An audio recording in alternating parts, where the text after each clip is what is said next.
Boa noite, a gente está no ar.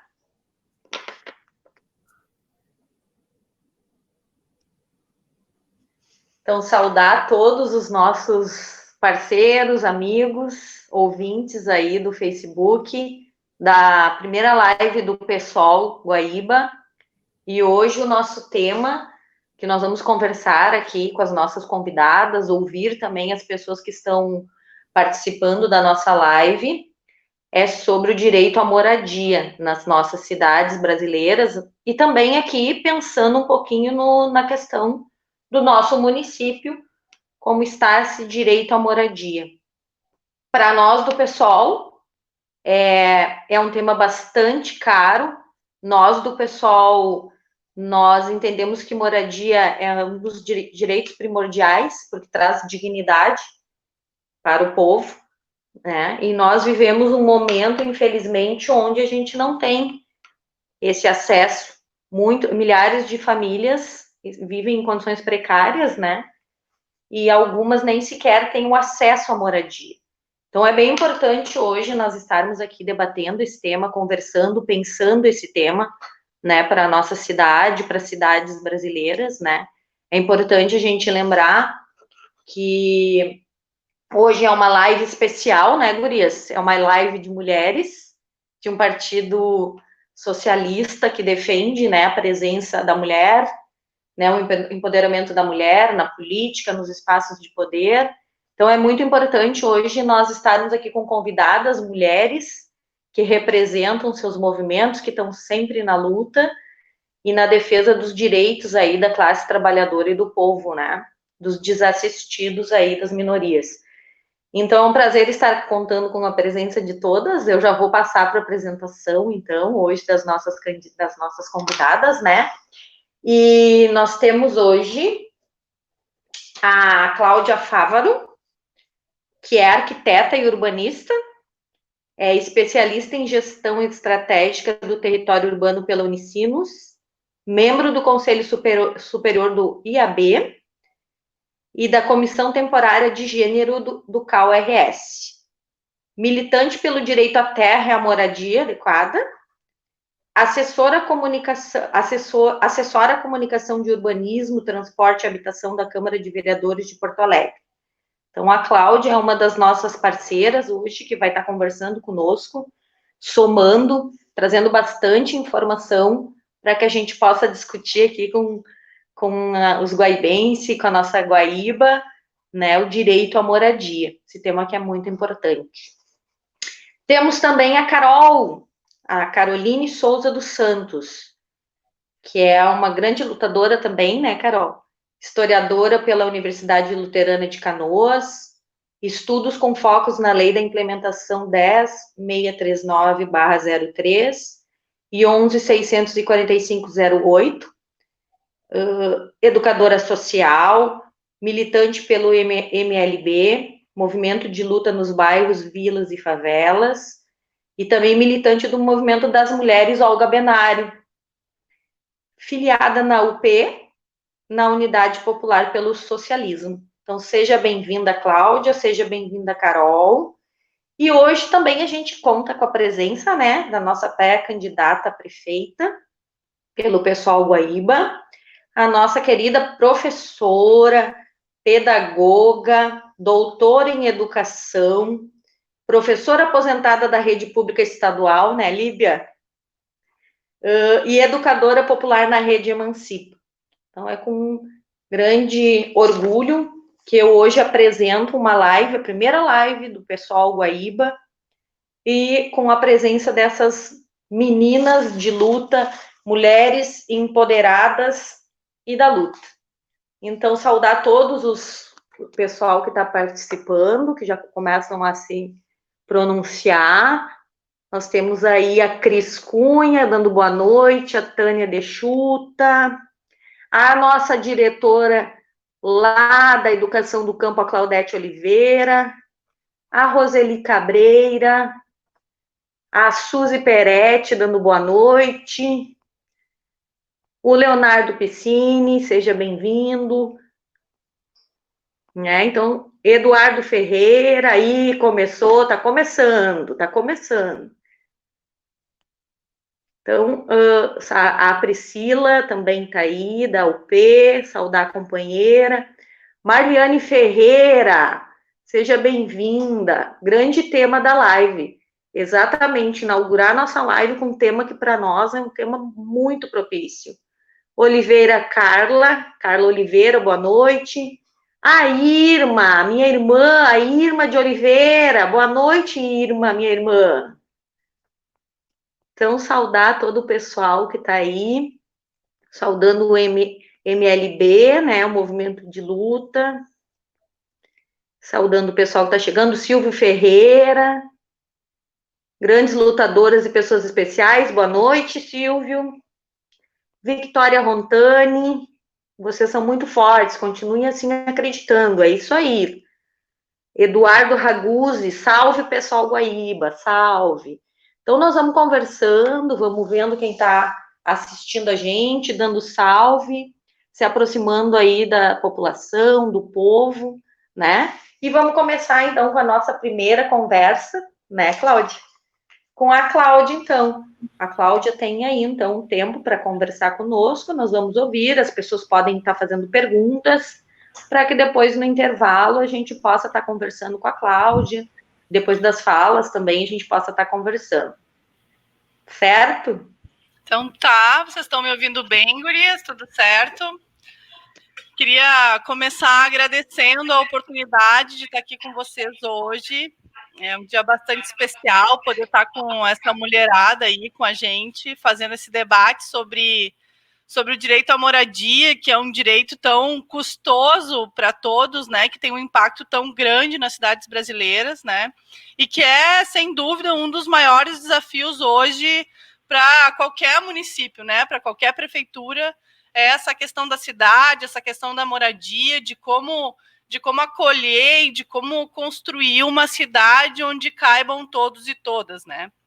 E eu gostaria de dizer, primeiramente, que, bom, sobre a minha trajetória, eu comecei militando no movimento estudantil, fui arquiteta do movimento dos trabalhadores sem terra durante 12 anos, construí aí pelos programas habitacionais rurais cerca de 6 mil unidades habitacionais no estado. Depois fiz uma luta muito forte aqui na cidade de Porto Alegre, que foi em relação às remoções forçadas da Copa do Mundo, né? Ali 2013, 2014, as lutas pelo transporte. Então foi um acúmulo bastante grande durante esse tempo, né? Em 2016, eu fui fundadora do Movimento dos Trabalhadores Sem Teto no Rio Grande do Sul. Hoje não construo mais esse movimento, estou no PSOL e acredito que é onde a gente vai conseguir construir aí políticas públicas de verdade para transformar as nossas cidades, né? E eu gostaria de dizer, primeiramente, que uma cidade que é onde cabem todos e todas é uma cidade que tem um olhar especial para as mulheres. Nós precisamos construir uma cidade que tenha esse olhar, porque uma cidade que é inclusiva para as mulheres, é uma cidade que é inclusiva para as crianças, é uma cidade que é inclusiva para os idosos, é uma cidade que é inclusiva para os homens, é uma cidade que é inclusiva para os trans, para as trans, né? Então, eu acho que esse é o primeiro ponto, assim. E a moradia é um tema que é muito custoso na vida das mulheres, porque são elas as responsáveis pelo cuidado dentro de casa, dentro e fora de casa, de suas famílias, de seus filhos, dos idosos. São elas que nos bairros se organizam para lutar pela infraestrutura, pela creche, pelo posto de saúde, porque sabem o quanto essa infraestrutura urbana é essencial para o desenvolvimento da sua vida, né? Então, para além disso, eu queria fazer um pouco de um resgate histórico, mais rapidamente. Eu queria que tu me avisasse sobre o tempo também, faz um sinalzinho para mim não me passar muito aqui, né? Porque se me deixar falando, eu vou falando um tempão sobre o assunto, né? Ali logo depois, na redemocratização, nós passamos por um momento de grande ascensão dos movimentos sociais, da reorganização da luta política no nosso país. Isso foi muito importante, né, do ponto de vista da luta pela cidade e da moradia, né? Nós construímos aí um longo debate durante anos que garantiram uma série de avanços institucionais, regulamentais, de leis, né, que criaram um aporte para a discussão sobre a cidade, né? A começar pela Constituição de 88, que coloca lá o direito à moradia como um direito fundamental que deve ser cumprido pelo Estado, aonde coloca que qualquer propriedade, para valer como propriedade, precisa cumprir a sua função social, né? Então, essa foi a primeira vitória lá em 1988, quando a gente conseguiu colocar isso na Constituição. Depois, a medida provisória 2220, que garantiu o direito à posse para ocupações urbanas, né? Então, reconheceu no território, na malha urbana da cidade, as inúmeras ocupações de territórios informais que ali estavam, né?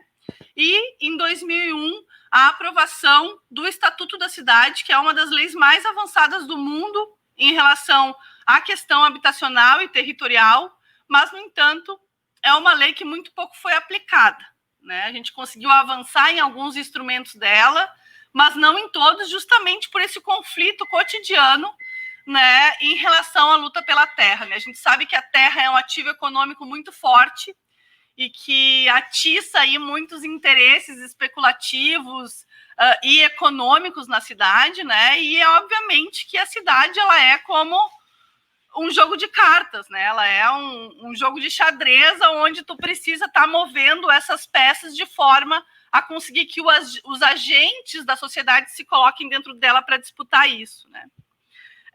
Também em 2013 teve a criação do Ministério das Cidades e essas iniciativas, elas seguiram no sentido de conseguir construir um arcabouço de legislação que garantisse o acesso e o direito à moradia. Mas a gente sabe que no nosso país, só leis não garantem o acesso a direitos, né? E a gente tem tem leis que se cumprem e leis que não se cumprem, né? E isso a gente vê ali um exemplo muito claro, recente, foi a questão da prisão domiciliar do Queiroz, né? Fazendo uma comparação, né, de que tipo de lei se cumpre e que tipo de lei não se cumpre.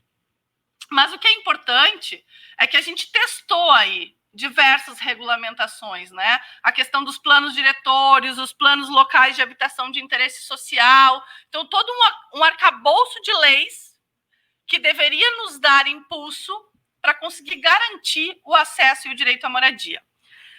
Depois, aí, em 2008, a gente teve uma crise econômica avassaladora, né? E todo aquele arcabouço que gerou o FINIS, que gerou o Fundo, né, de Habitação de Interesse Social, o Ministério das Cidades, acabou sendo cooptado pelo poder econômico, e a gente teve aí um exemplo muito crasso, que foi quando o PPS assumiu o Ministério das Cidades e foi criado em 2009 o programa Minha Casa Minha Vida, que foi pela primeira vez depois do BNH, onde se teve um grande aporte de recursos disponíveis para a construção de moradia popular. Ah, Cláudia, mas isso é algo muito bom, né? Porque, veja, desde a década de 60 que não se tinha recursos disponíveis para a moradia popular. Isso fez com que, no crescimento das cidades brasileiras, a gente chegasse, como eu vou dizer assim, num ponto de...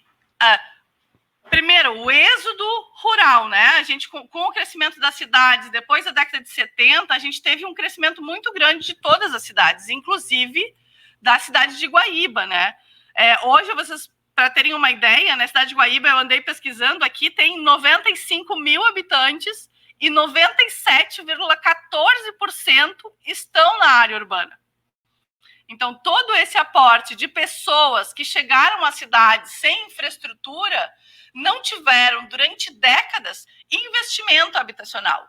O que veio acontecer em 2009 com o programa Minha Casa Minha Vida, mas que cometeu um grande erro, que foi a questão do investimento na moradia para a questão do desenvolvimento econômico e não pensando no bom desenvolvimento da cidade. Então, nós tivemos empreendimentos que foram longe dos centros urbanos, com pouca infraestrutura, né, sem condições de dar essa resposta para a população. Foram quase 3 milhões de moradias construídas no nosso país, onde a gente tinha inicialmente um déficit de 6 milhões de moradias no nosso país, e nós terminamos, depois da construção dessas 3 milhões de moradias, com um déficit ainda maior. Ou seja, nós aportamos recursos, nós construímos moradias, mas nós não resolvemos o problema do déficit habitacional. E isso é um sério problema do ponto de vista da política pública. Se abandonou praticamente todos os instrumentos de regularização fundiária, deixando de levar para as comunidades mais carentes a infraestrutura urbana, que são também direitos fundamentais, como a água, como a luz, como o saneamento básico, que são condições mínimas para o estabelecimento das pessoas em qualquer território, né? Então, eu acho que esse é um grande desafio, inclusive da cidade de Guaíba, que tem um déficit muito grande em relação ao saneamento básico na cidade. Então, eu acho que essa é uma atenção que a gente tem que ter muito grande nesse sentido, assim.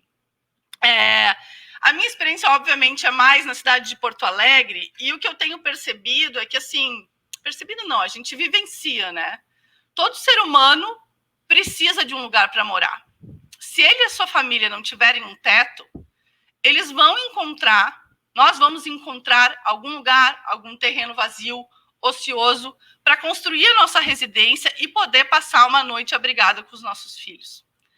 A gente precisa entender que quem ocupa um terreno não ocupa porque quer, ocupa porque não tem nenhuma outra alternativa de moradia para dar subsistência, para dar acolhimento para os seus filhos, né? Então, eu acho que esse é o ponto de partida do entendimento de que moradia é dignidade, de que moradia é saúde, de que moradia são condições de um cidadão estar e participar das atividades da cidade, né? Então, o papel da ocupação urbana, ele é um papel fundamental, porque se, por um lado, o poder público não cumpre com a sua função de prover moradia, de prover infraestrutura, de construir cidade, as pessoas, com as suas próprias mãos, constroem as cidades todos os dias, pela necessidade, pela resistência, pelo processo de precisar de um teto e, por isso, constituir lá a sua moradia, né? Lembrando sempre que, e isso é muito importante, quem ocupa não está descumprindo a lei. Quem ocupa e denuncia um terreno que não está cumprindo a sua função social, está fazendo cumprir-se a lei. Então, é justamente ao contrário. E, por isso, é muito importante que sempre numa gestão, e isso é a linha do PSOL, é como a gente pensa, é entender que os movimentos sociais, de longe, são os nossos inimigos. Os movimentos sociais é parte da sociedade civil que se organiza para reivindicar, que contribui com a construção de política pública e que está ativo, né, na luta pela sua moradia. Diferente de alguém que se inscreve numa lista e passa lá 6, 7, 8, 9 anos esperando para que o Estado venha dar a sua moradia. Não, ele vai lá, ele se organiza, ele luta, ele corre riscos, né? Ele abre mão de várias coisas do provir da sua família para fazer essa luta por esse direito fundamental, né? Então, eu acho que é muito importante a gente ter em conta que os investimentos em regularização fundiária são muito importantes para o reconhecimento desses territórios, e isso se agrava, fica mais claro, digamos assim, agora, com a questão da pandemia, né? Onde a gente percebe que a falta de infraestrutura coloca as pessoas à mercê da morte. Ou seja, então são várias comunidades que hoje não têm acesso à água, não têm acesso ao saneamento básico, vivem em locais densificados, sem condições de moradias, né? E é nosso desafio conseguir fazer com que essa infraestrutura chegue até esses locais, assim. E também, obviamente, sempre preocupado com a questão do déficit habitacional, né? Eu estava pesquisando aqui também sobre a questão do déficit na cidade de Guaíba, e para vocês terem uma ideia, no ano de 2000, o déficit habitacional de Guaíba era 3.253 unidades, né? O que equivalia mais ou menos a 12% do estoque de domicílios da cidade. Já em 2010, isso passou a 14% de todo o estoque de domicílios, né? E hoje, né, em 2020, o plano local de habitação da cidade de Guaíba indica que são 5.089 novas unidades que precisam ser construídas para que se zere o déficit habitacional da cidade de Guaíba. Mas isso falando de quê? Falando do que a gente chama de déficit quantitativo, que é a quantidade de moradias que precisam ser aportadas em relação ao déficit. Mas também temos que levar em consideração a questão do déficit qualitativo, ou seja, habitações precárias, onde temos casos de coabitação, né? Muitas famílias que moram na mesma residência, ou famílias que provêm mais de 30% da sua renda com o aluguel, né? Então, tudo isso também é calculado como déficit. E a tendência que a gente tem agora, em tempos de pandemia, é isso, de certa forma, piorar, porque as pessoas estão perdendo seus empregos, não estão conseguindo pagar os seus aluguéis, não estão conseguindo nem comer, né, gente? A Carol provavelmente vai falar da realidade de Guaíba, mas a gente tem aqui construído uma solidariedade muito grande aqui no bairro Santa Rosa, em Porto Alegre, e o que a gente tem encontrado são famílias com os armários vazios, sem ter o que comer, sem ter o cobertor para se cobrir, passando grandes dificuldades nesse momento, né? E o que a gente sabe que hoje é uma arma contra o coronavírus é o básico, que é água e sabão.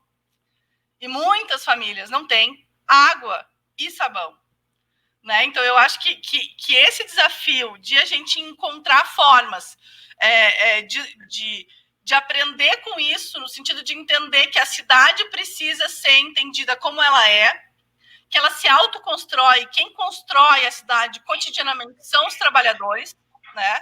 E que esses trabalhadores precisam, 2 minutos, Cláudia. Certo, ter o aporte nesse sentido. Depois disso, a gente avançou um pouco em relação à questão da regularização fundiária, podemos fazer uma avaliação aqui, mas em 2016, o governo Temer aprovou uma lei que chama a Lei do REURB, que coloca ali uma nova regulamentação para a questão da regularização fundiária nas cidades, né? Ela é uma lei que facilita, de certa forma, a regularização de diferentes tipos de territórios, seja para ricos, seja para pobres, né? E que onera, de certa forma, a população no sentido de ter que fazer os trabalhos técnicos, de ter que prover a infraestrutura para poder ter a sua escritura e assim colocar terra no mercado.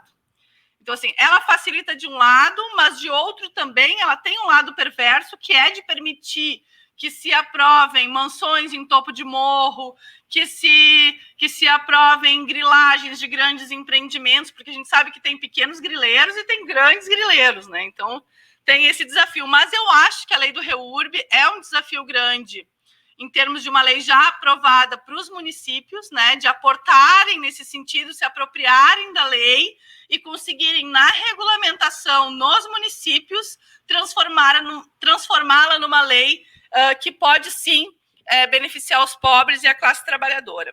Para além disso, eu acho que as crises sempre trazem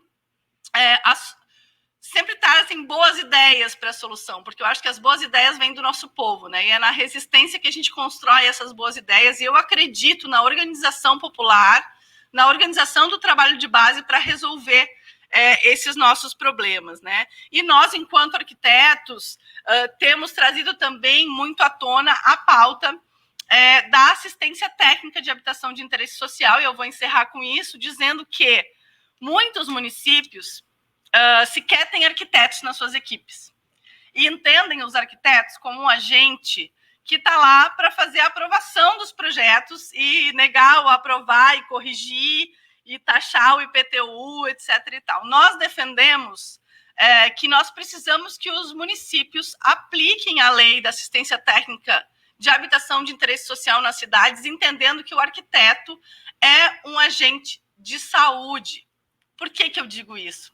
E a gente defende que a gente precisa ter um arquiteto em cada equipe de saúde da família, que está andando pelas periferias, que está entendendo o que está acontecendo, para conseguir ter um diagnóstico real de onde vêm, né, essas doenças, e conseguir, a partir da casa, prevenir uma série de doenças como a leptospirose, como uma série de outras doenças que acabam se propagando simplesmente por uma habitação não ter uma janela, não entrar iluminação, ou está construída sobre uma nascente, ou está sem saneamento básico, né? Então, toda essa questão da casa, ela envolve também a questão da saúde. Tu ter uma moradia digna, um teto e 4 paredes com infraestrutura urbana é também tu prover saúde, é tu prevenir saúde, né? A gente não tem o tratamento da doença do ser humano. A gente não pode tratar uma gripe,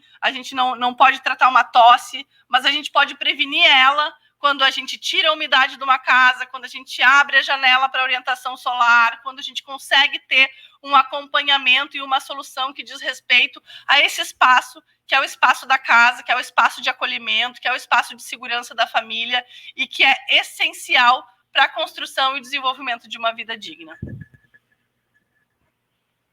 É isso, gurias, por enquanto. Isso, por enquanto. Então, que bom, Cláudia, tuas palavras presente, trazendo bastante informação. Tem pessoal já fazendo bastante comentário aqui no nosso chat. Vamos ver quem é que está nos ouvindo, se tem algum comentário.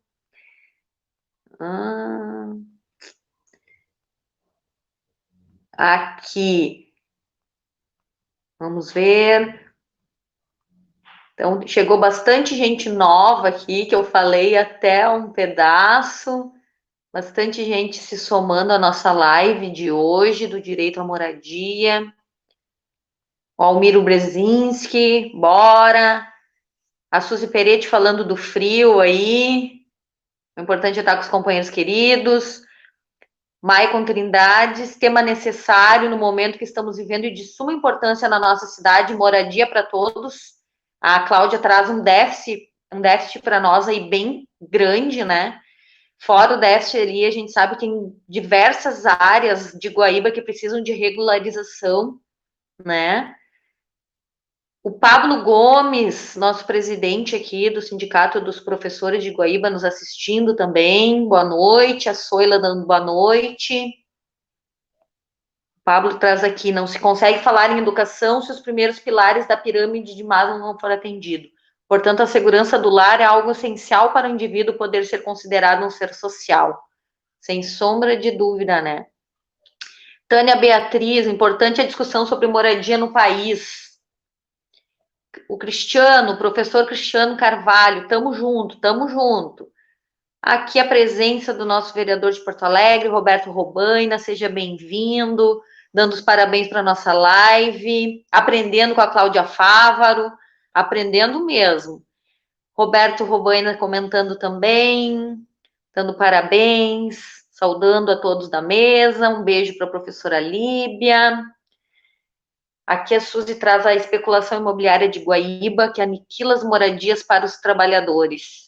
É uma realidade, né? Atravessou a cidade ao meio, não só a especulação imobiliária, que nós sabemos que acontece, mas também a instalação aí, a triplicação da indústria papeleira também aniquilou também, né?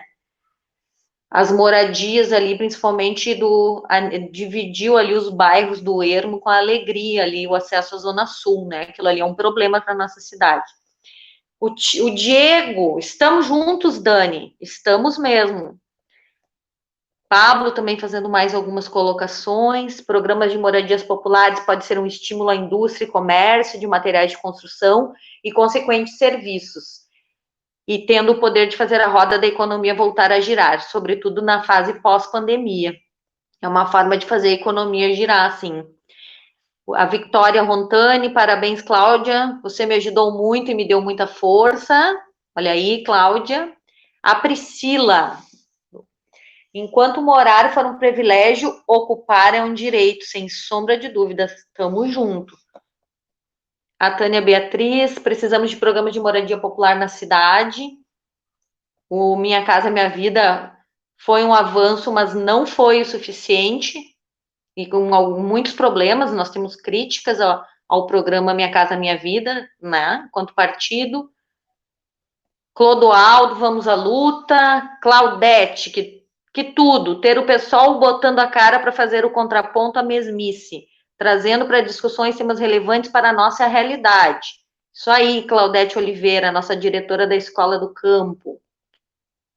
Guaíba não cuida da questão ambiental, diz o John. Nem coleta seletiva tem. As problemáticas começam a surgir, Líbia.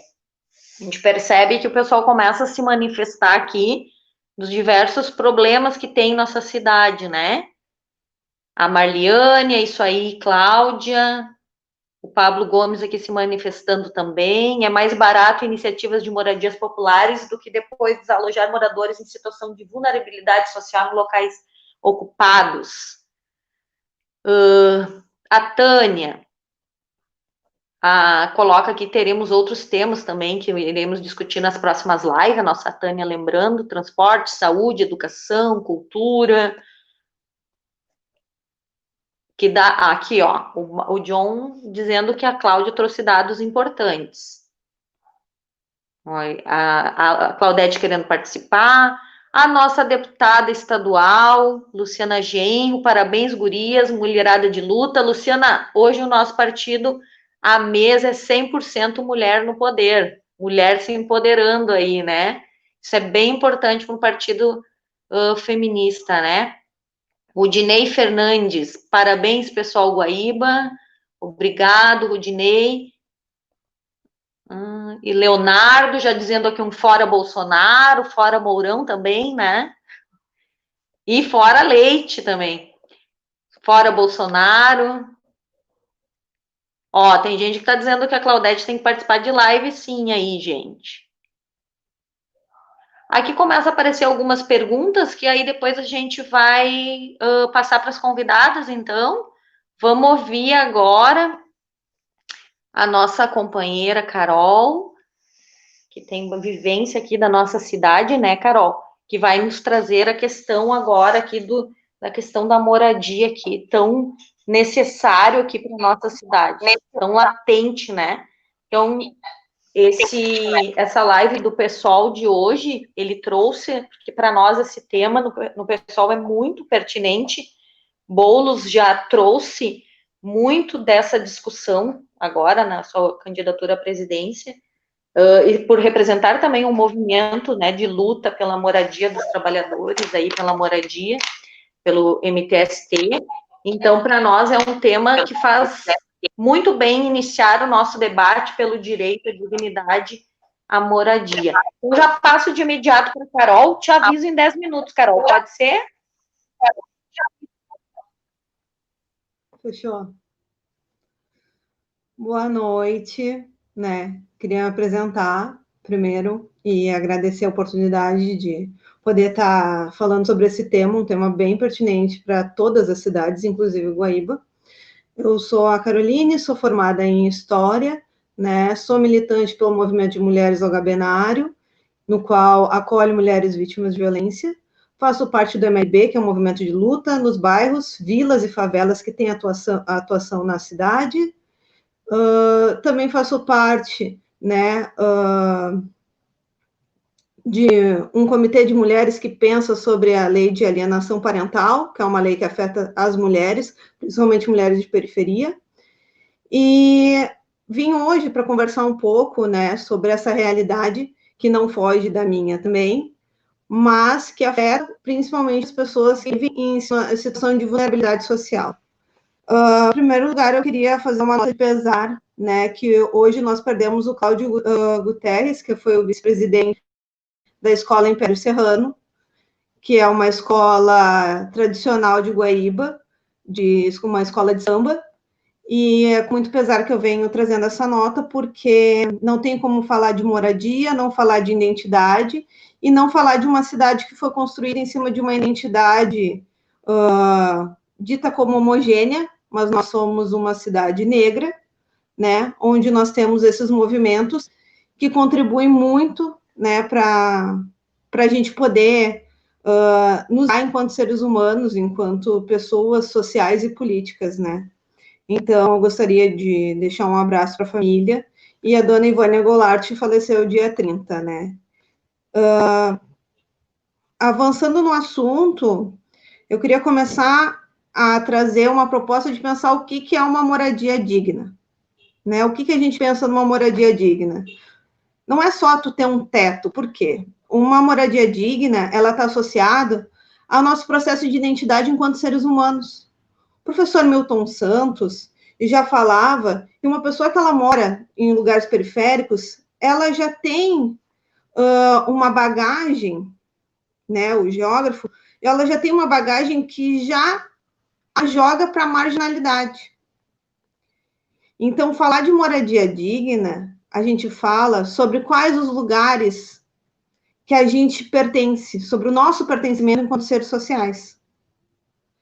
Então, na nossa cidade de Guaíba, a gente falando sobre a questão imobiliária, a gente vê que estão sendo construídas casas, estão sendo construídos novos prédios, mas para quem? Né? Quem vai habitar esses prédios? Essas novas habitações. Então, falar sobre isso é mexer nas veias, nas feridas de dentro da nossa cidade. Moradia digna, o que ela influencia? Numa saúde, na educação, transporte, direito ao lazer, direito à nossa cidade, saneamento básico. Então, pensando, momento pandemia, vou trazer um dado assim superficial até que em torno de 70% da população brasileira não tem carteira assinada. O pessoal está no auxílio emergencial que, né, por um desgoverno, né, vem mudando de datas numa velocidade assustadora, né? E isso influencia também na moradia, né? Como reiterando o que a companheira Cláudia falou, como vamos pagar o aluguel se a gente não tem uma perspectiva de salário, né? Então, isso tudo mexe muito com a moradia. É difícil falar em pouco tempo sobre um assunto tão específico e tão grande. Quando a gente fala em moradia, passando para Guaíba, a gente pensa em locais como, por exemplo, a São Jorge. Ela se encontra alagada, né? A gente não tem uma boa pavimentação nas ruas. E aí a gente pensa assim, será que essa é a moradia digna que a gente precisa para o nosso povo brasileiro? Quando uma mãe, né, que são cerca de 80% das mulheres que pediram auxílio emergencial, né, quando uma mãe precisa de um auxílio à creche, será que ela está tendo essa creche onde ela mora? E se ela não tem carro, ela vai conseguir ir até a creche, né, com o transporte público que é oferecido na cidade? E sobre a questão da saúde, a gente deixa mais uma pergunta. Como uma cidade com 95 mil habitantes não possui um hospital e nem uma maternidade? E agora? Eu moro lá nas Pedras Brancas, por exemplo, e preciso sair ao domingo para chegar até o hospital por causa do Covid. Como saio de Guaíba? Então, essas perguntas eu acho que são bem pertinentes, né, para se pensar sobre moradia, porque elas são reflexos dessa falta de políticas públicas que a gente vem vendo na cidade. É muito difícil tocar nesse assunto, porque ações que são coletivas aqui entre os moradores aparecem e são parabenizadas, né? Por exemplo, teve um bairro X que construiu uma área de lazer própria, né? Construiu uma quadra. Tá, mas cadê o questionamento da população? Cadê o incômodo do olhar de por que essa comunidade não tem a sua área de lazer? A cidade, ela é um direito de todos e todas. Ela não é exclusivo para quem mora no centro. A saúde não é exclusivo para quem mora perto do pronto atendimento, que é o único que funciona 24 horas. A saúde é para todos e todas. E se a gente pegar os dados das pessoas que moram nas áreas mais periféricas, foram as mais afetadas com o Covid. Sendo que isso tem subnotificações, que a gente sabe, que tem muitas pessoas que vão acabar falecendo nas suas casas porque não tiveram atendimento. Quanto tempo demora a SAMU para chegar até as Pedras Brancas? Como é que a gente vai poder auxiliar e atender esses moradores? Isso é uma moradia digna? Eu acho que para mim não é. Pelo menos para mim, enquanto cidadão, não cabe. E eu acho que é bem importante a gente ter a consciência do que é uma cidadania. O que é exercer a cidadania? É a gente poder cobrar.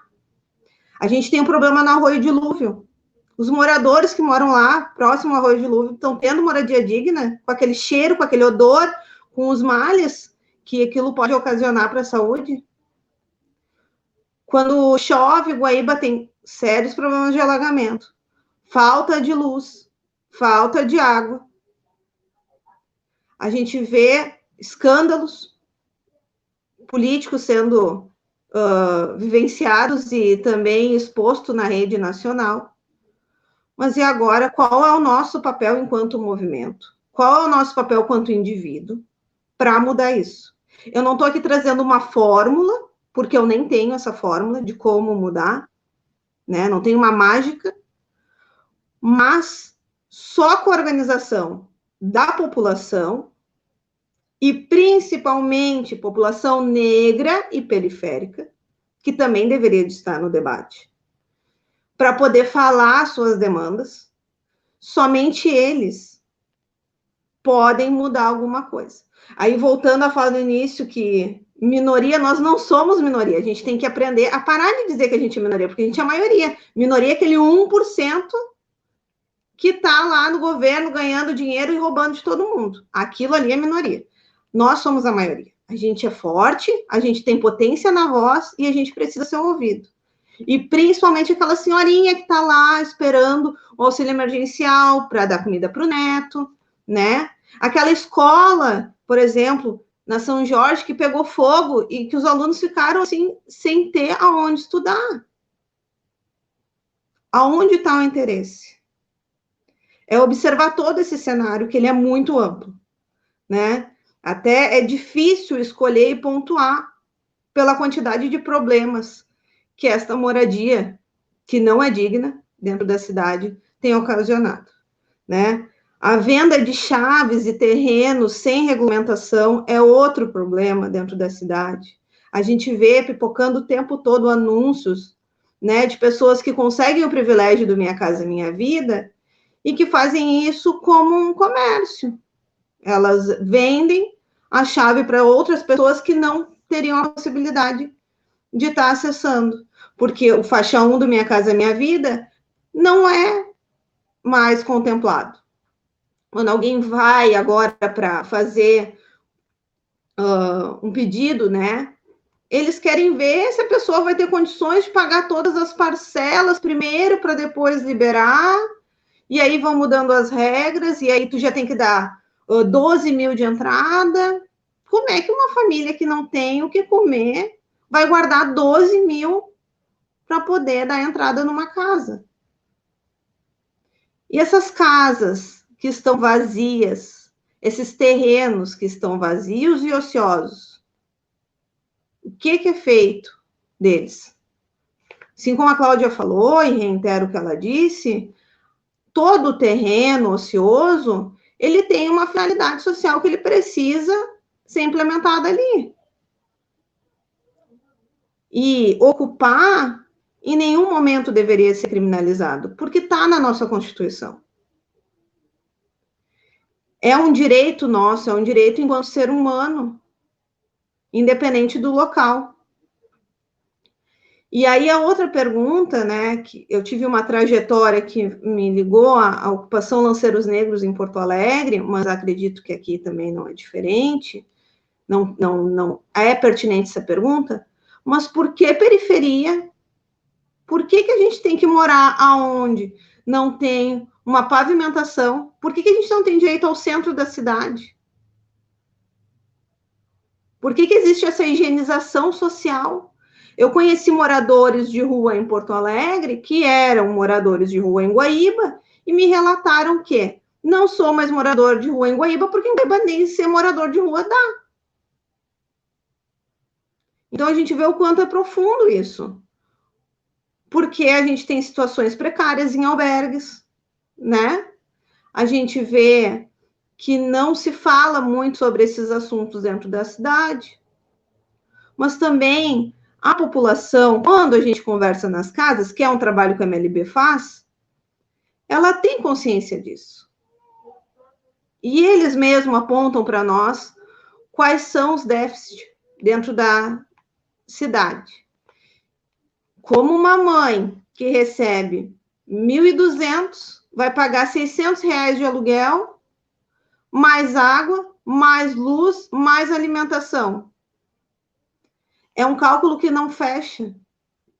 E aí vem discursos racistas, né, em cima de uma população, discursos fascistas, né, machistas, sobre, por exemplo, como uma mãe tem tantos filhos, mas não vê a violência que essa família vive, não vê a violência que essa família foi exposta e não conhece a vivência. Então, quando a gente chega em um bairro de periferia, aqui, conversa com as mães, a preocupação é o que vamos comer? Será que vamos ter um teto? E a escola?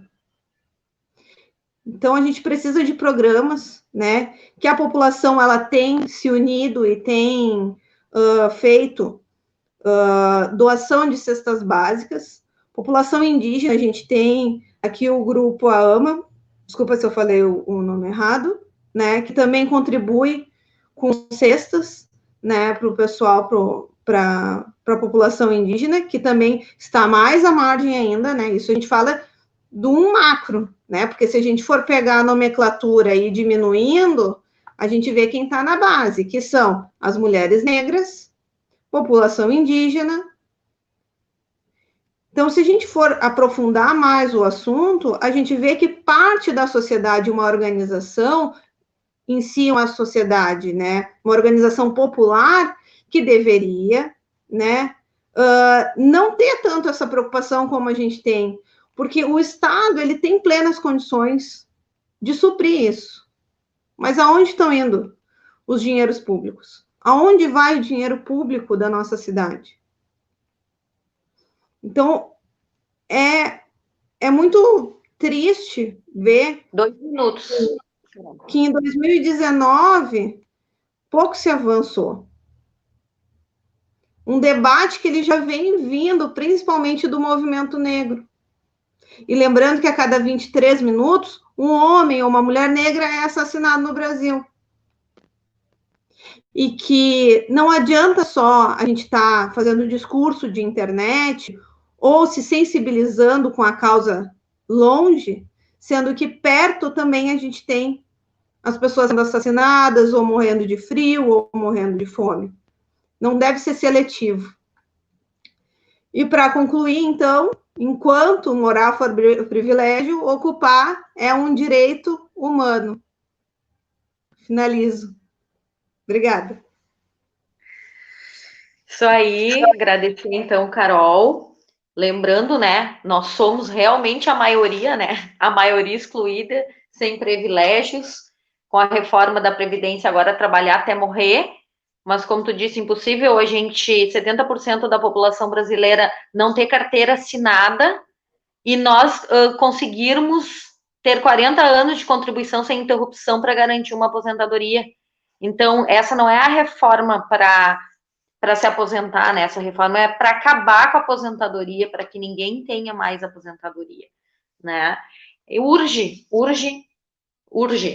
que o que está aí está posto, o fascismo está aí, a ultradireita conservadora está aí, e mais do que nunca os movimentos sociais têm que ser a base, o esteio para que a gente alcance, né, a partir dos movimentos sociais, políticas efetivas, ouvindo, estando lado a lado com os movimentos sociais, alicerçados nos movimentos sociais, para que a gente tenha políticas efetivas de Estado, né?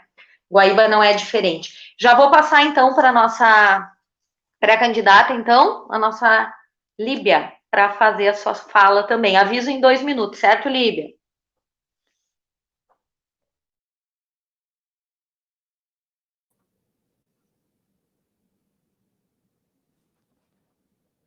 Boa noite a todos, que nesta noite tão fria nos dão o privilégio de estar participando dessa temática considerada por nós, do PSOL, fundamental, e por isso foi escolhida como a primeira de um conjunto de muitas lives.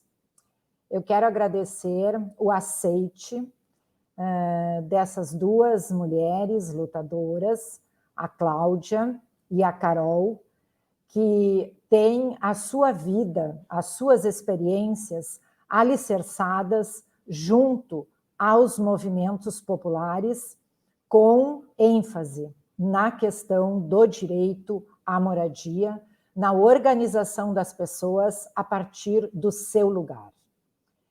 E é sobre isso que eu quero refletir um pouco com todos que nos acompanham. O nosso lugar enquanto humanos, enquanto homens e mulheres, no seu nascedouro, vem de um abrigo. E um abrigo aquecido e que nos recebe por 9 meses. Quando saímos deste abrigo, muitas vezes temos que lutar para sobreviver no primeiro momento de vida, porque nossos pais não têm abrigo. Por isso, morar, o direito a morar, o direito a ter o seu lugar, porque lugar é território, e território nos dá identidade. E é sobre isso a conversa hoje de noite. É sobre ser sujeito, sobre ser dono do seu território. E as duas mulheres que me antecederam falaram exatamente da ausência do direito à moradia.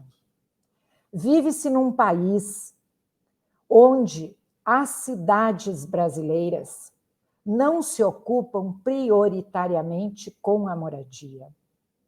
Os vazios urbanos neste país são ocupados não por pessoas, mas pela exploração imobiliária.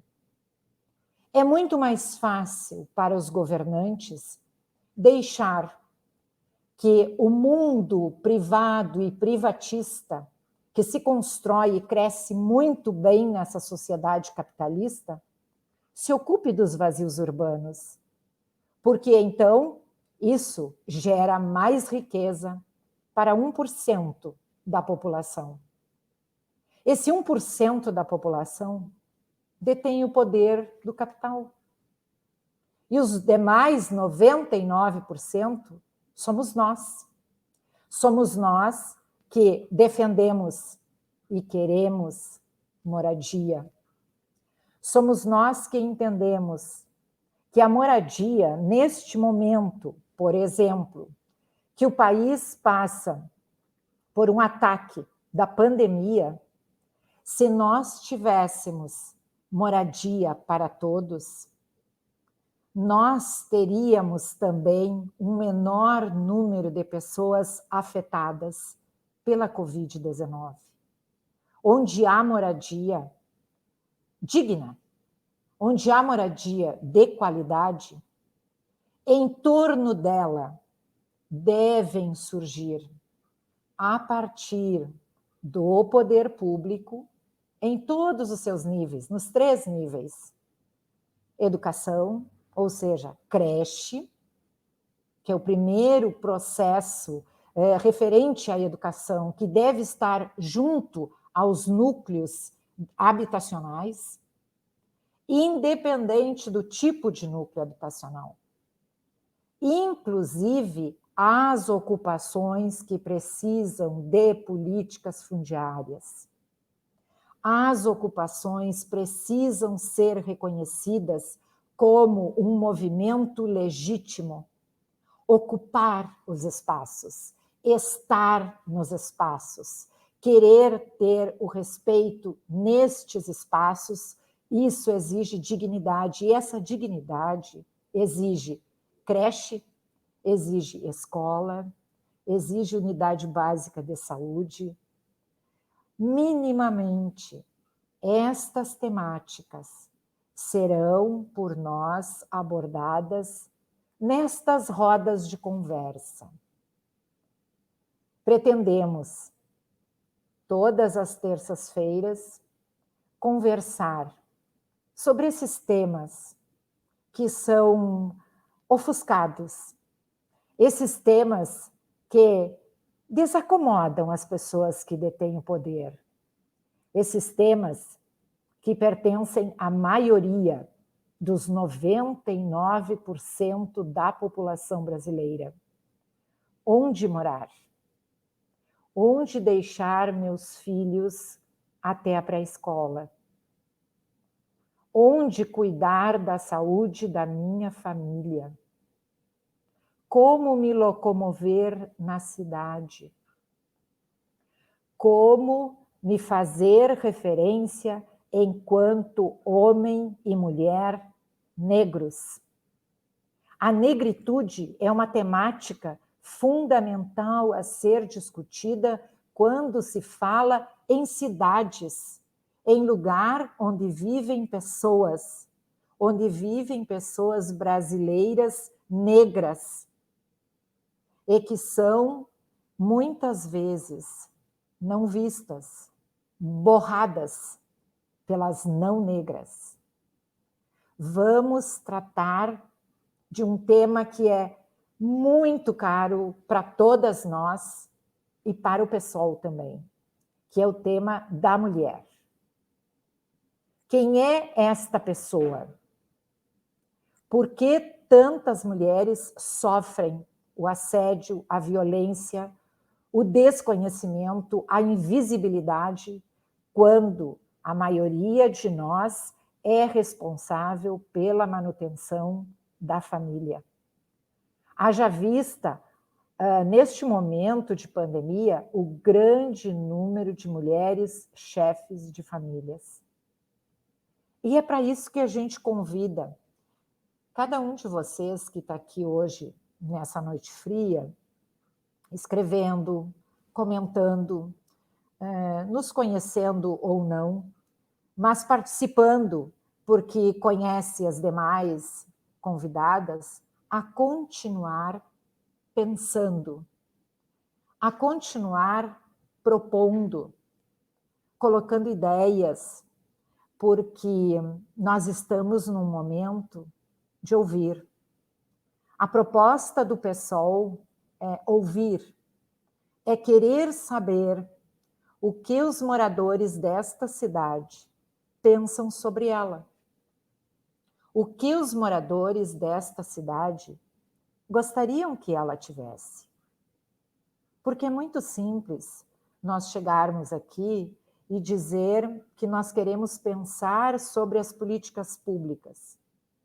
Todos dizem isto. Todas as pessoas, a maioria das pessoas, falam sobre as políticas públicas, sem explicar o que elas significam, sem explicar que elas são a moradia, elas são a saúde, elas são o transporte, elas precisam responder às ocupações, elas precisam reconhecer a importância de ocupar os espaços. E nós continuamos convidando cada um de vocês para, nessa segunda parte da nossa live, continuar comentando, continuar fazendo as suas colocações, porque elas servirão para todas nós que estamos aqui hoje, assim como para todo o PSOL de Guaíba, pensar uma cidade diferente, pensar sobre Guaíba, querer contribuir com a cidade de Guaíba, mas a partir daquilo que é necessário para a cidade. Então, eu quero mais uma vez, ao fechar esse primeiro bloco, agradecer muito, muito, muito a participação da Cláudia, a participação da Carol, por serem mulheres empoderadas, mulheres militantes e mulheres completamente encharcadas do significado do que é o direito à moradia. E vamos, então, com a nossa mediadora, que é a professora Daniela, que vai agora passar a fazer a leitura de alguns comentários e alguns questionamentos que tanto a Cláudia quanto a Carol possam continuar contribuindo conosco, respondendo, sendo propositivas, trabalhando a temática na área que elas dominam. Obrigada por enquanto. Então, obrigado, Líbia. Vamos ver o que o pessoal está dizendo aqui nessa noite fria, bem lembrado, né, Líbia? Mas nós estamos aqui com a participação do povo. Vamos ver aqui. Eu anotei aqui, enquanto eu vou dando uma lida aqui nos demais comentários, uma pergunta para ver se a Cláudia pode nos auxiliar aqui, do Eduardo Ferreira. É possível viabilizar o aluguel social na gestão municipal, Cláudia? Acho que a Líbia também pode nos ajudar, mas vamos ver se a Cláudia nos ajuda com essa questão. É possível, sim, é possível. Ele o aluguel social, ele é uma política emergencial, né? Ele precisa servir para resolver um problema emergencial de uma família que ficou desabrigada, que tem alguma questão para resolver, para a questão da violência doméstica, para uma série de questões, né? Mas eu sempre alerto para o cuidado do aluguel social não servir como uma ferramenta para remoções forçadas, uma ferramenta para desalojamentos, né? Porque, na verdade, o aluguel social ele não é efetivamente uma política habitacional definitiva, né? Ele não dá para a família a solução definitiva, né? E ele onera, de certa forma, o poder público e o município constantemente com esse aluguel, né? Muitas vezes até dando uma falsa sensação, né, de ter resolvido esse problema. Aqui em Porto Alegre a gente passou muito por isso, nas remoções ali da Vila Tronco, na Vila Dique, a Vila Nazaré. Então, todo esse processo de realocação foi calcado no aluguel social. E hoje a gente tem uma questão complicada, que é a situação financeira da prefeitura.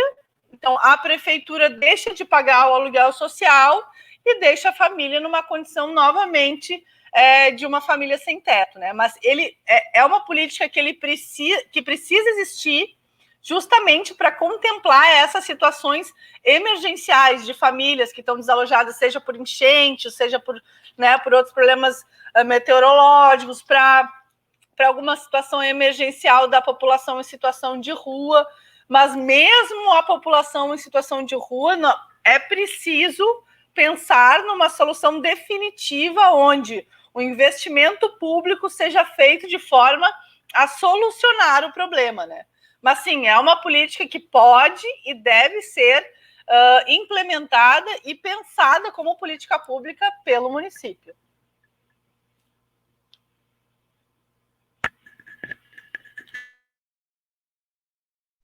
Eu acho que nós podemos, Carol, o Eduardo Raguzzi coloca aqui, mais alguns citam, né, a problemática nossa aqui de situação precária, de ocupações. O Eduardo Raguzzi cita o Arroio Passo Fundo, urge um projeto popular ali naquela região. O IP também é bem lembrado pelo Maicon Trindades também. Impossível falar da questão da moradia em Guaíba sem citar o IP, aquela ocupação ali das terras do IP, né? Que é do Estado, ali, patrimônio do Estado e tal. Tem algumas pessoas em situação bem de risco ali, né? E ele ressalta que a grande concentração de residências em precariedade sanitária, principalmente ali no IP, né? Tu gostaria de falar alguma coisa desses que eles citaram, complementar algumas outras? Nós temos também a Coab ali, né? Ao lado dos Pinheiros, ali também o pessoal reclama e precisa de bastante assistência, né? Gostaria de complementar? Não, eu acho que, assim, como moradora da cidade, eu vou rebater com uma pergunta. O que esperar de uma cidade que não tem hospital? O que esperar? Eu acho que eu vou bater com essa pergunta, na verdade, né? Porque eu acho que pode gerar a reflexão, né? Porque, como eu disse, eu não tenho uma fórmula para resolver esses problemas, né? Uma fórmula exata. Mas como a gente vai pensar em saúde, sendo que a gente não tem atendimento? Então, acho que começa por aí.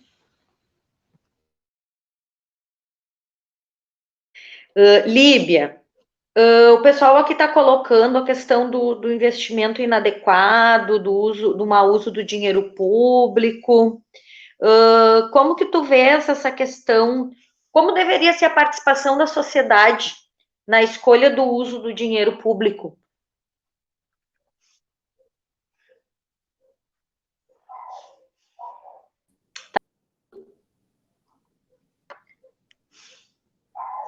O uso do dinheiro público, ele é um tema previsto constitucionalmente e ao financiamento, né, há uma política de financiamento para determinados temas inseridos dentro das políticas públicas e há determinados temas que não têm previsão de financiamento. Para isso existe a LDO, que é a Lei de Diretrizes Orçamentárias, que ela é pensada anualmente, né? Próximo ao final de cada ano, o Congresso Nacional vota a LDO do ano seguinte. Entre a questão legal das políticas financeiras para o país, nesse trajeto entre governo federal, estado e município, há necessidade de se compreender esse caminho que é percorrido pelo financiamento. Na área da educação, esse caminho é bem traçado.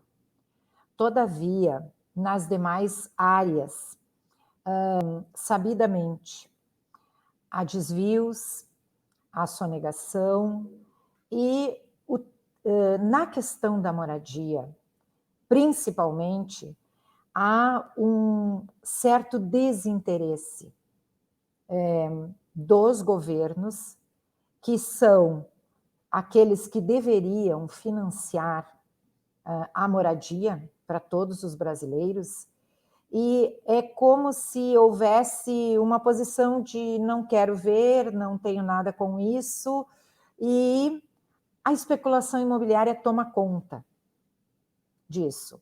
E é aquilo que eu falava no início da minha intervenção. É mais fácil fazer que não sabe do que ter que pensar, elaborar projetos e, o mais importante, executar os projetos com financiamento público. Então, a gente está falando de cidades brasileiras, está se referindo a cidades brasileiras e está se referindo ao descaso do poder público nas cidades brasileiras com o financiamento de projetos voltados para habitações populares. As habitações populares, elas não são vistas como algo que dê um retorno imediato para aqueles que estão no poder, porque o capitalismo, ele se organiza no poder com a pretensão de nele se perpetuar. E para isso, ele organiza amarras, ele se articula com o mundo que detém o capital, com o mundo privado, e ali ele se fortalece. Então, não há interesse de atender a maioria da população. há interesse em manter os privilégios de quem já detém o poder financeiro. Então, quando a gente fala de moradia, de financiamento, a gente está falando de um tema extremamente sensível, porque é um tema que vai de encontro a grandes potências financeiras que, neste país e fora dele, inclusive, grandes construtoras brasileiras fora do nosso país, detêm esse poder e, quando participam de determinadas licitações, têm também alguns privilégios. Então, nós estamos falando sobre um tema extremamente caro, extremamente sensível e que mexe com a maioria da população, que não tem acesso porque não tem a vontade política dos governantes para resolver a questão. Resolver a questão exige coragem.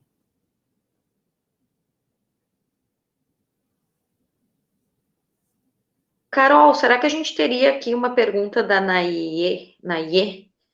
Eu não sei se a gente teria resposta. Se a gente tem uma estimativa da população em situação de rua em Guaíba, não sei se existe esse dado na assistência social. Eu conheço desse dado, né? Como eu disse, conheci uma companheira moradora de rua, né, em Porto Alegre, e ela disse que aqui em Guaíba era muito difícil ser morador de rua. Então, acho isso daí dá pelo menos uma ideia de como funciona aqui a nossa cidade, né? Mas se pensar, é algo que fica a reflexão, né? Pela pergunta, porque são pessoas somente invisíveis, né? Dentro da cidade, assim como em outras cidades também. Muitas colocações, a Cláudia trouxe muito bem colocado o papel do arquiteto, né? Aqui alguns colaboradores, participantes lembram que o nosso prefeito é arquiteto e urbanista, né? E fazem colocações aqui no sentido de, a Carol já trouxe, né? Uma cidade que não tem hospital. Também o pessoal lembra aqui que é uma cidade, uma terra em que as ciclovias têm uma sequência de postes, né? Então, o que esperar de uma cidade que o arquiteto não dá conta nem da estruturação adequada, né? Muitas pessoas contribuindo da necessidade urgente, né, de reforma urbana, de investimento adequado, pensar nas bioconstruções, né, atender a população,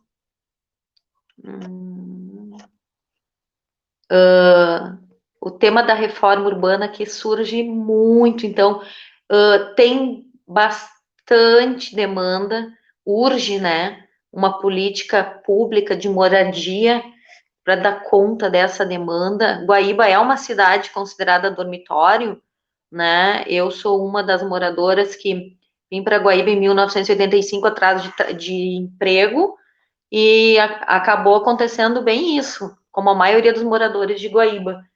Mora e dorme em Guaíba, mas busca trabalho em Porto Alegre porque, infelizmente, não tem emprego e renda em Guaíba, né? Coloca aqui também o Leandro Lopes coloca uma situação aqui para nós pensar, refletir aqui juntas. Temos que pensar em moradia, correto? E como pensar que essa pessoa que vai ter acesso à moradia vai se sustentar se essa pessoa trabalha com reciclagem, que é o que a Carol já trouxe, né? A questão da moradia vai muito além, né? A dignidade da moradia vai muito além apenas de oferecer, mas como vocês gostariam de contribuir para que a gente possa fazer um encerramento, então, né, com essa pergunta, para nós, então, estar encerrando e que vocês agora, então, façam as considerações finais, né, e já respondam a pergunta do nosso colaborador. Pode ser, gurias? Pode. Pode. Começar terminando minha bateria. Em primeiro lugar, acho que foi válido, né, esse momento de reflexão. E sobre a questão de moradia, ela vem atrelada a muitos fatores que a gente, né, colocou aqui. E fica o convite, então, para as pessoas conhecer o movimento de mulheres Alobenário, o movimento de luta dos bairros, vilas e favelas, o MLB, porque nós, quanto Unidade Popular para o Socialismo, a gente não acredita que essa mudança vai partir da burguesia, mas sim que vai ser uma organização popular. Então, eu acho que se repensar sobre isso é estabelecer esse diálogo. Então, fica o convite para o pessoal, né, para poder estar acessando as nossas mídias e também contribuindo para esse debate cada vez mais florescer dentro da cidade. Obrigada. Então, gurias, eu acho bem importante essa questão que o companheiro traz sobre a questão do trabalho e sobre a questão dos recicladores, né, os carroceiros, enfim.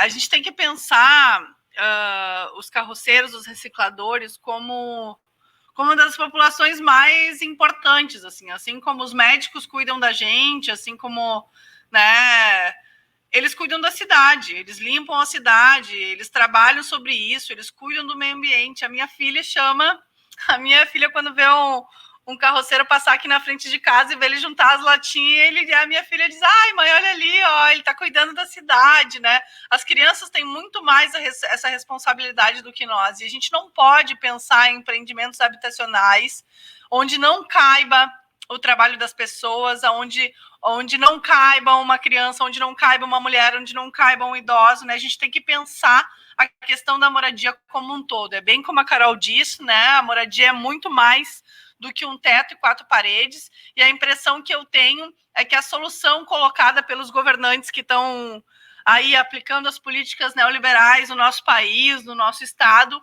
eles estão sempre se contemplando nas questões de cercear, expulsar, gentrificar, né? Então é sempre empurrando isso para debaixo do tapete, para lá, como se não fosse um problema seu, e na verdade são questões e conflitos sociais que acabam explodindo nas cidades, e esses gestores muitas vezes não sabem lidar com isso, né? Então, a questão do investimento público é muito importante, com a participação popular, como a Carol falou, com a participação dos negros e negras, com a participação dos indígenas, das mulheres, né? Eu acho que é isso que a gente tem que construir, né? E o PSOL é um partido diferente, né? É um partido que tem o compromisso com a classe trabalhadora, que tem o compromisso com as pessoas, que tem o compromisso com os educadores, né? E eu acho que a gente tem condição, né, de barganhar esse espaço e de poder fazer diferente, né?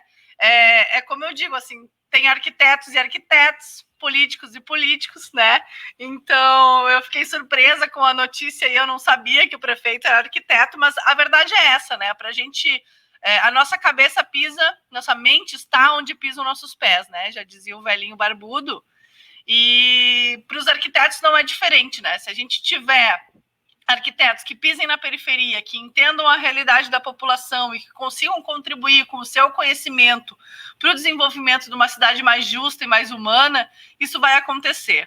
Agora, a nossa profissão também é uma profissão muito elitizada, né? E muito poucos profissionais se dispõem a fazer esse tipo de trabalho, né? Porque, de fato, é um trabalho que tu tem que abrir mão de uma série de coisas, que tu precisa ter dedicação, né? A Carol bem sabe que para tu construir aí o trabalho de base na periferia, a gente precisa criar o vínculo, a gente precisa estar lá todo dia, a gente precisa atender, a gente precisa estar junto, a gente precisa morar, a gente precisa viver com essas pessoas para entender o que acontece nesse cotidiano.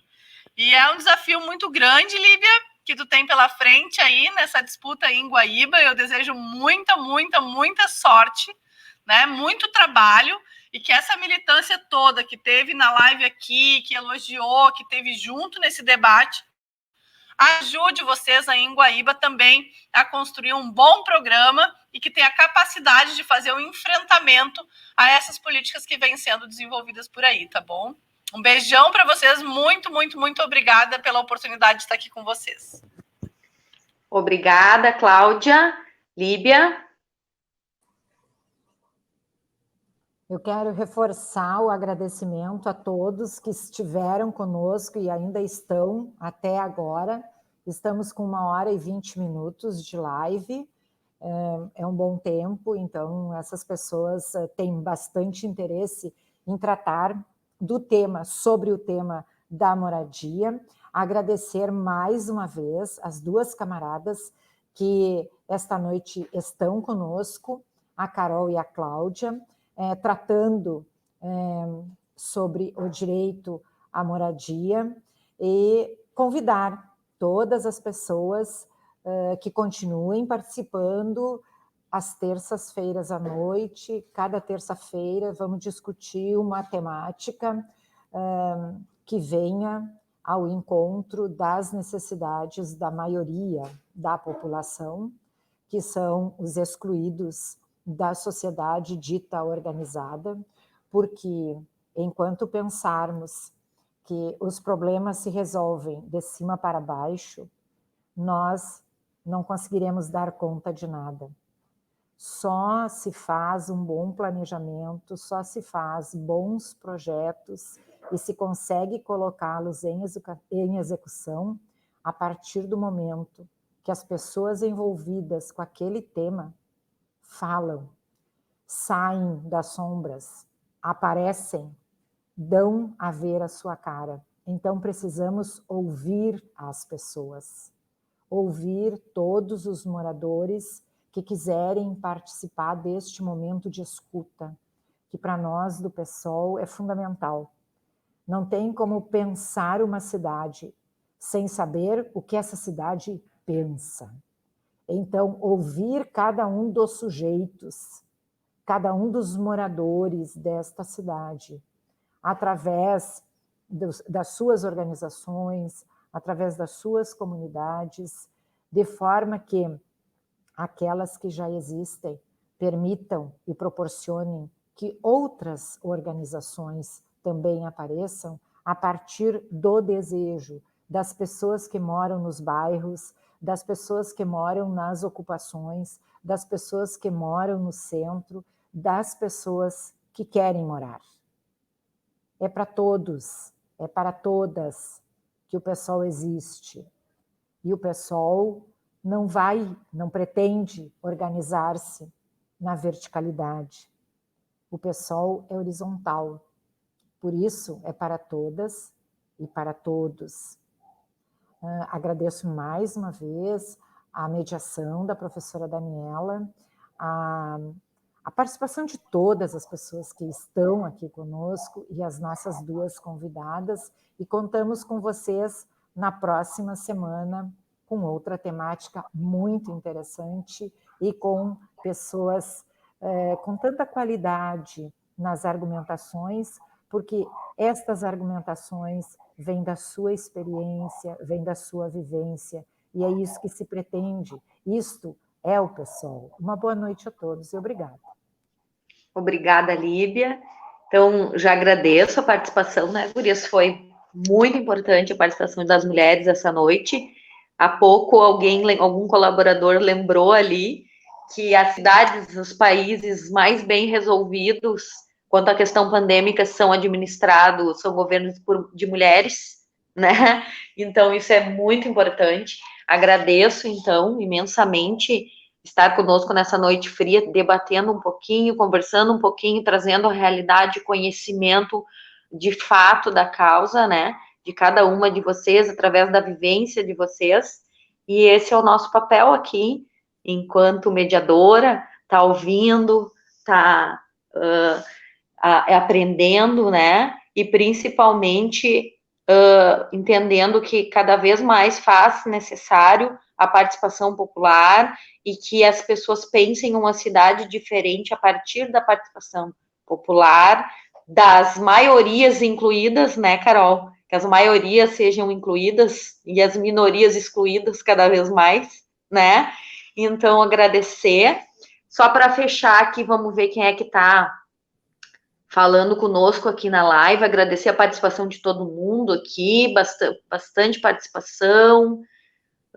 Vamos ver, ótimo debate. Dali, meninas. Pessoal, um partido necessário. Parabéns, gurias. Moradia digna já. As mulheres vão salvar o mundo. Parabéns, parabéns, gurias. Parabéns, pessoal Guaíba.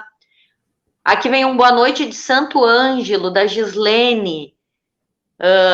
Também companheira da luta aí, do CEPERS. O Guilherme aqui trazendo, né, parabéns pelo excelente debate. O Felipe Sanzi aqui parabenizando a iniciativa.